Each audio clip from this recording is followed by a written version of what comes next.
வணக்கம். பரபரப்பு மீடியா செய்திகளுக்காக நான் ரோஷன்.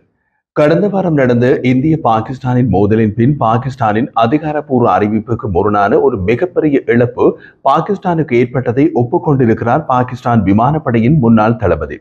பாகிஸ்தான் விமானப்படை PAF-இன் முன்னாள் தளபதி ஏர் மார்ஷல் மசூத் அக்தர் இந்தியாவின் சமீபகால ராணுவ நடவடிக்கை பாகிஸ்தான் விமானப்படையின் விலை உயர்ந்த எச்சரிக்கை மற்றும் கட்டுப்பாட்டு அமைப்பு அவாக்ஸ் விமானத்தை வெற்றிகரமாக அளித்ததை உறுதிப்படுத்தியுள்ளார். இந்த ஒப்புதல் இந்தியாவின் ஆபரேஷன் சிந்தூரின் துல்லிய தாக்குதலை வெளிப்படுத்துகிறது. பாகிஸ்தானின் வான் பாதுகாப்பு பலவீனங்களை காட்டுகிறது. அத்துடன் அவாக்ஸ் ஒரு எச்சரிக்கை மற்றும் கட்டுப்பாட்டு அமைப்பு கண்காணிப்பு விமானம் என்பதால் உளவு தகவல் சேகரிப்பின் கணிசமான இழப்பு மற்றும் ராணுவ பின்னடைவை குறிக்கிறது. பாகிஸ்தானின் செய்தியாளர் சோக்ரா பர்ஹத்துடனான ஒரு நேர்காணலின் போது பாகிஸ்தான் விமானப்படையின் ஓய்வு பெற்ற தளபதி ஏர் மார்ஷல் மசூத் அக்தர் பாகிஸ்தானின் சிந்து மாகாணத்தில் உள்ள பொலாரி விமான தளத்தில் நிறுத்தப்பட்டிருந்த பாகிஸ்தானிய அவாக்ஸ் விமானத்தை இந்திய படைகள் வெற்றிகரமாக குறிவைத்து அளித்தது என்பதை தமது முன்னாள் விமானப்படை சகாக்கள் தமது உறுதிப்படுத்தினார்கள் என்று தெரிவித்தார். இந்திய படைகள் தொடர்ச்சியாக 4 பிரம்மோஸ் ஏவுகணைகளை பொலாரி விமான தளத்தின் மீது ஏவினார்கள் என்று தெரிவித்த அவர், ஏவப்பட்டவை தரையிலிருந்து தரைக்கு ஏவப்பட்ட ஏவுகணைகளா அல்லது வானிலிருந்து தரைக்கு ஏவப்பட்ட ஏவுகணைகளா என்பது எனக்கு தெரியவில்லை என்று அந்த நேர்காணலில் தெரிவித்தார். அதாவது அந்த ஏவுகணைகள் இந்தியாவிலிருந்து தரையில் வைத்து ஏவப்பட்டனவா அல்லது இந்திய விமானப்படை விமானம் ஒன்றில் வைத்து ஏவப்பட்டனவா என்பதை அவரால் கூற முடியவில்லை. இது பற்றி பாதுகாப்புத்துறை வட்டாரங்களில் நாம் விசாரித்த போது 4 ஏவுகணைகளும் இந்திய விமானப்படை விமானங்களில் இருந்தே ஏவப்பட்டன என்று தெரிய வருகிறது.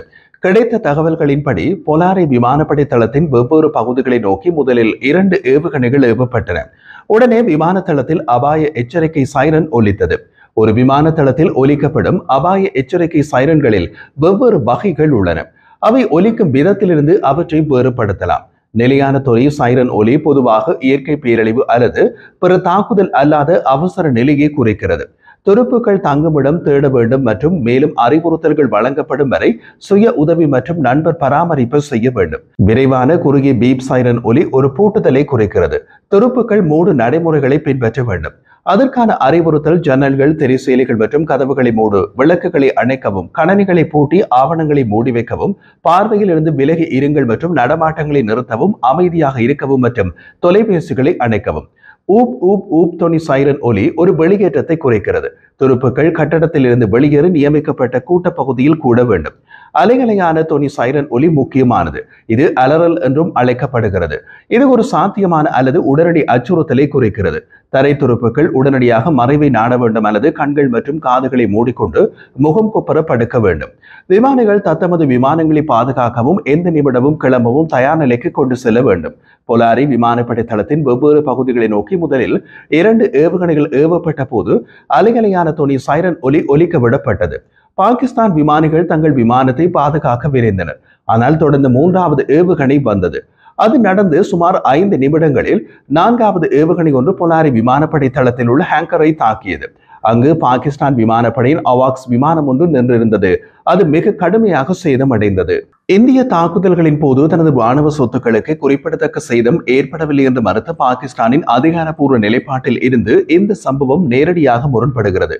தாக்குதலில் அளிக்கப்பட்ட அவாக்ஸ் விமானம் பாகிஸ்தானின் வான் பாதுகாப்பு வலையமைப்பின் ஒரு முக்கிய அங்கமாக செயல்படும் ஒரு அதிநவீன ஆரம்ப எச்சரிக்கை மற்றும் கட்டுப்பாடு அமைப்பு சாப் 2000 ஏரிய விமானம் என அடையாளம் காணப்பட்டுள்ளது. இந்த இழப்பு பாகிஸ்தான் விமானப்படைக்கு குறிப்பிடத்தக்க பேரழிவை ஏற்படுத்தும். காரணம், இந்த பாகிஸ்தான் விமானப்படை விமானங்கள் இயங்கும் வான்வெளியில் பாதுகாப்பு மற்றும் செயல்பாட்டு பெருக்கிகளாக செயல்படுகின்றன. முக்கியமான கண்காணிப்பு, அச்சுறுத்தல் மதிப்பீடு மற்றும் கட்டளை திறன்களை வழங்குகின்றன. இந்த விமானங்கள் தரை அடிப்படையிலான ரேடார் அமைப்புகள் கிரகிக்கக்கூடிய சிக்னலை விட அதிக சிக்னல்களை கிரகிக்கக்கூடியவை. விமானம் தாக்கப்பட்ட போது அது பராமரிப்புக்கு உட்படுத்தப்பட்ட நிலையில் இருந்ததாக கூறப்படுகிறது. பொதுவாக விமானங்கள் பராமரிப்புக்கு உட்படுத்தப்படும் போது அவை பராமரிப்பு மையத்திற்கு அனுப்பப்பட வேண்டும். இவர்கள் அதன் சொந்த தளத்தில் வைத்தே பராமரிப்பு நடவடிக்கையை செய்துள்ளார்கள். இது அதிகரித்த பதட்டங்களின் போது அத்தகைய மதிப்புமிக்க சொத்தை இடமாற்றம் செய்யாததில் குறிப்பிடத்தக்க தந்திரோபாய பிழையை குறிக்கிறது. பொலாரி விமானப்படை தளத்தை தாக்கிய 4வது பிரம்மோஸ் ஏவுகணை தாக்குதல் குறிப்பிடத்தக்க விதத்தில் துல்லியமானது. இந்த துல்லியம் இந்தியாவின் ஏவுகணை வழிகாட்டுதல் அமைப்புகள் மற்றும் செயல்பாட்டை வழிநடத்திய உளவு தகவலின் செயல்திறனை நிரூபிக்கிறது. காரணம், அந்த விமானத்தள ஹேங்கரில் அவாக்ஸ் விமானம் இருக்கும் உளவு தகவலை இந்தியா பெற்றுள்ளது.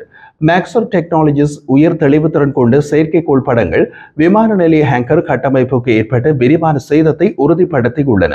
விமானத்தின் பொருள் இழப்புக்கு அப்பால் இந்த தாக்குதல் பாகிஸ்தான் ராணுவ வீரர்களிடையே குறிப்பிடத்தக்க உயிரிழப்புகளை ஏற்படுத்தியதாக கூறப்படுகிறது. தாக்குதல் நடந்த நேரத்தில் விமான தளத்தில் இருந்து அந்த தளத்தின் தளபதி ஸ்குவாட்ரன் லீடர் உஸ்மான் யூசுப் கொல்லப்பட்டவர்களில் ஒருவர். அவர் முதலாவது ஏவுகணை தளத்தை தாக்கியவுடன் விமானங்களை பாதுகாக்கவும் அவற்றை புறப்படும் நிலைக்கு கொண்டு செல்லவும் ஓடிய விமானிகளில் ஒருவர். அவாக்ஸ் விமானம் இருந்த விமானதள ஹேங்கருக்குள் அவரும் மற்றொரு விமானியும் ஓடிய போதுதான் 4வது ஏவுகணை ஹேங்கரை தாக்கியது. இருவரும் கொல்லப்பட்டனர். தாக்குதல் நடந்த போது விமான தளத்தில் குறைந்தபட்சம் 52 துருப்புகள் பணிபுரிந்ததாக அறிக்கைகள் குறிப்பிடுகின்றன.